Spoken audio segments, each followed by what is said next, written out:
Hello and welcome back to my channel myself doctor Beauty Zaheer. इस चैनल पे मैं बताती हूँ माइंड पावर को किस तरह यूज़ करके हम अपने लाइफ को अपग्रेड और अपलिफ्ट कर सकते हैं। अभी हम लोग यू आर द प्लेसिबो की सीरीज़ को कंटिन्यू कर रहे हैं।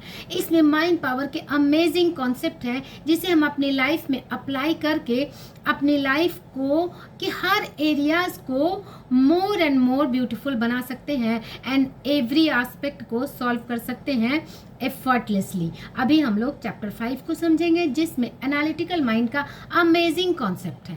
एनालिटिकल माइंड हमारा नियोकॉर्टेक्स है जो कि हमारे ब्रेन का ऊपरी भाग है। ये मोस्टली हेमिस्फेयर के फॉर्म में होता है, जैसा कि आपने अखरोट का स्ट्रक्चर देखा होगा। इसका नियोकॉर्टेक्स का यानी हमारे एनालिटिकल माइंड का काम है चीज़ों को अंडरस्टैंडिंग, समझना, क्या, कैसे, क्यों, पास्ट के एक्सपीरियंस को एनालाइज करना, जजमेंट करना, उसको देखना और उसको समझना और उसके अकॉर्डिंग हमें सजेस्ट करना कि हम फ्यूचर में क्या कर सकते हैं, क्या करना चाहिए, क्या सही है, क्या गलत है। और इसने हमें ह्यूमन बनाने में मेजर रोल प्ले किया है। तभी हम हर चीज़ को एनालाइज करके डिसाइड करते हैं क्या करना चाहिए, क्या नहीं करना चाहिए।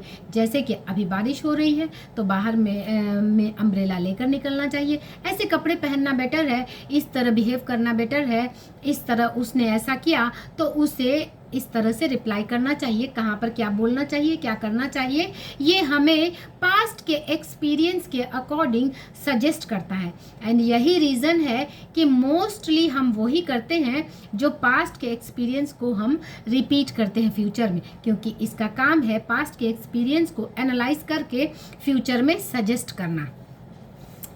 एंड इसके बारे में डॉक्टर जो डिस्पेंजा लिखते हैं कि thinking neocortex thinks, observes, analyse, judgement, जो कुछ भी है ये सारे मैंने अभी समझा दिया है, वो सब इसका काम है और ये हमें सजेस्ट करता है फ्यूचर के आउटकम को।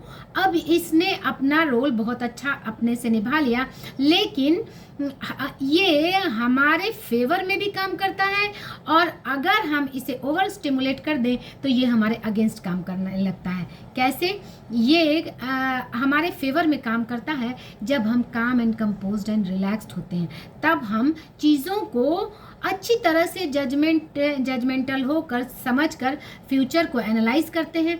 लेकिन जब हम स्ट्रेस में होते हैं तब ये इसको हम ओवर स्टिमुलेट कर देते हैं।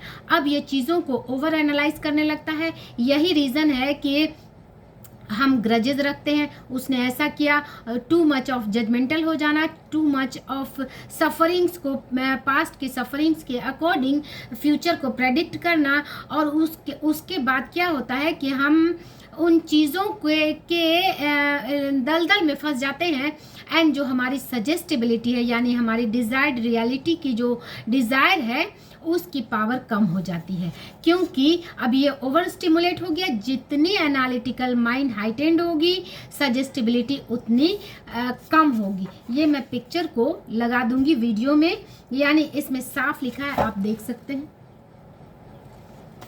कि एनालिटिकल माइंड अप हुआ, सजेस्टिबिलिटी डाउन हुई, एनालिटिकल माइंड डाउन हुआ, सजेस्टिबिलिटी डाउन हुई। यानी कि आपने कोई गोल बनाया एग्ज़ाम में पास करने का, चाहे आप अपने मनी फाइनेंस से रिलेटेड आपने गोल बनाया कि इतनी मनी मुझे अर्न करनी है।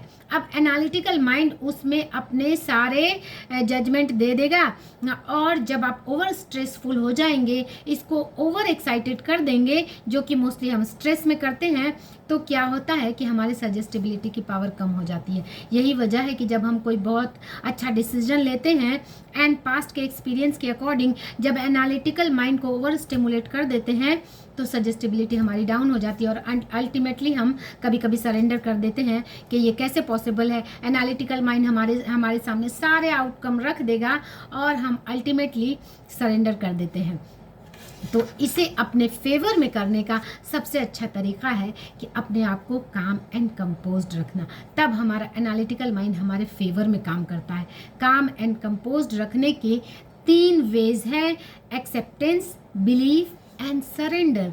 जो है हमारे पास उसे एक्सेप्ट करना, एंड बिलीफ, यूनिवर्स पे बिलीफ, अपने ऊपर बिलीफ, एंड सरेंडर कि मेरे सामने यही है, मेरे सामने यही सारी चीज़ें हैं और इसमें इन चीज़ों को में रहते हुए किस तरह हम फ्यूचर में अपने डिज़ायर्ड रियलिटी में जा सकते हैं, ये जब हम एनालिटिकल माइंड को सप्रेस करके यानी कि उसके ऊपर अपनी सजेस्टिबिलिटी को रखते हैं, तब हम अपने डिज़ायर्ड रियलिटी की तरफ जाते हैं।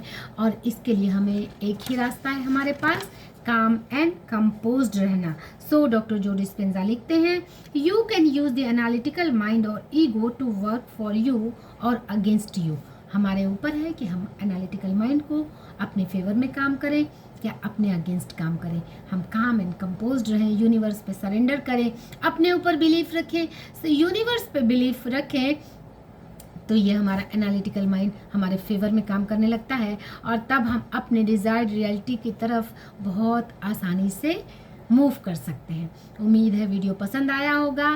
सो मिलते हैं नेक्स्ट वीडियो में। Bye bye, take care.